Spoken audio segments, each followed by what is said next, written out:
What if yung greatest love natin is yun din yung pinaka-greatest pain natin? So, hi guys! It's Saiza, your chikadorang gastuserang queen. And today, hindi tayo gagastos, pero chichika tayo. And for today's topic, ang pag-uusapan natin is aking past experiences. Magbibigay din ako ng advice. So, ayun. But, for you guys, sa tingin nyo ba, na totoo na sinabi nila na if you love someone, you have to let them go? Bakit? Willing ba kayong magstay kahit masakit? Kahit na nahihirapan na kayo, kahit super drained na kayo, willing pa rin ba kayong magstay? Kasi ako noon, oo. Willing ako magstay. Kasi natatakot ako na pag nawala siya, mawawala na rin yung sarili ko. Pero na-realize ko na hindi. Dapat matuto tayo mag-let go, mag-grow, and tanggapin na wala na sila. And alam ko mahirap, as in super hirap mag-let go. Pero in time, kakayanin din natin yan. So kung stay ka pa ng stay dyan sa tao na alam mong napapagod ka na, nadidrain ka na, and sinisira niya na yung well-being mo, kailangan mo na talaga siya i-let go. Although, medyo naging tanga pa rin tayo and trinay pa rin natin makipag-reconnect. Pero, na-realize ko na super mali talaga yun. Kasi, nung nagkabalikan, di man sa nagkabalikan, pero nung nag-usap kami ulit, ayun, naging okay ng una. Pero na-realize ko na, babalik na naman ba ako sa situation na hindi ako makatulog gabi-gabi, na iniisip ko, what if may babae siya? What if may iba siya? What if kasama niya yung mga tropa niya? What if maghanap siya ng iba? Ganon. Diba ang daming what if? And yun yung mahirap sa love. Kasi, pag hindi ka na sa tamang tao, madaming questions. Madaming what ifs.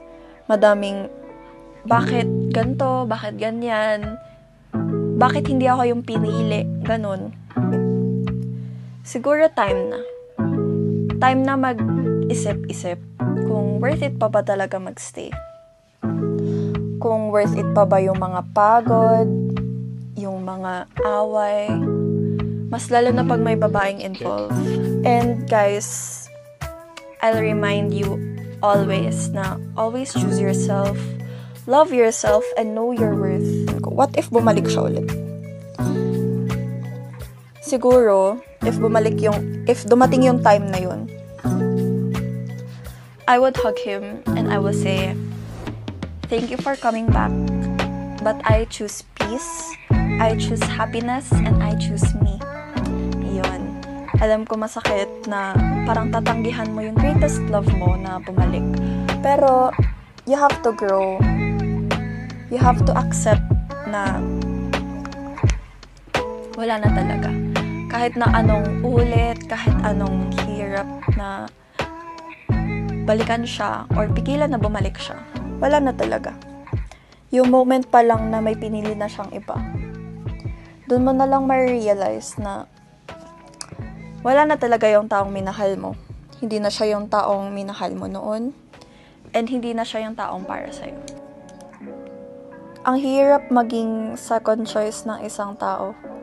Yung magiging backup plan ka lang niya pag hindi sila okay. Yung tipong back burner,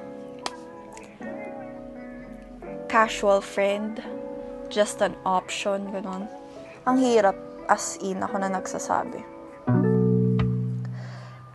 All these advices came from experiences, and ayoko lang talaga na maranasan nyo yung naranasan ko.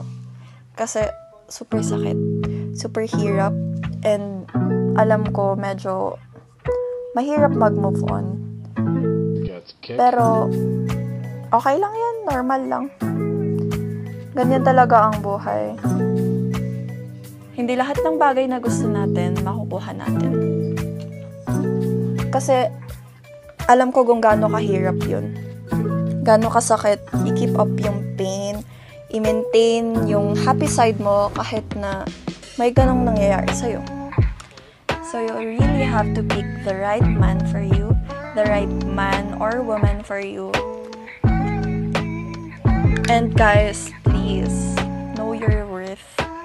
Love yourself. Huwag kayong papasok sa relationship pag hindi nyo alam yung worth nyo. Huwag kayong papasok sa isang relationship pag alam nyo hindi pa kayo nakamove on sa ex nyo. Huwag natin i-rush ang love kasi andyan na yung love, yan mawawala. Madami pang tao sa mundo, madami pa kayong makikilala. And we're too young for this. I think it's time to really let go of someone you love. Kasi ako, nalet go ko siya. Kasi mahal ko yung sarili ko, mahal ko siya. And na-realize ko na hindi kami mag-grow pag magkasama kami. Alam ko masakit. Pero we have to accept na hindi lahat ng tao magugustuhan tayo. And hindi lahat ng tao magbabago para sa atin. Siguro ang ma-advise ko talaga sa inyo is love yourself. Love yourself kasi nabuhay tayo mag-isa and mamamatay din tayo mag-isa. Nabuhay tayo mag-isa and kakayanin din natin mag-isa. Hindi titigil ang mundo natin pag nawala sila, guys. And guys, huwag kayong magsasettle sa isang relationship pag aware kayo na may iba sila, okay? Huwag tayong papayag na maging kabit kasi we know our worth. We love ourselves and we're happy.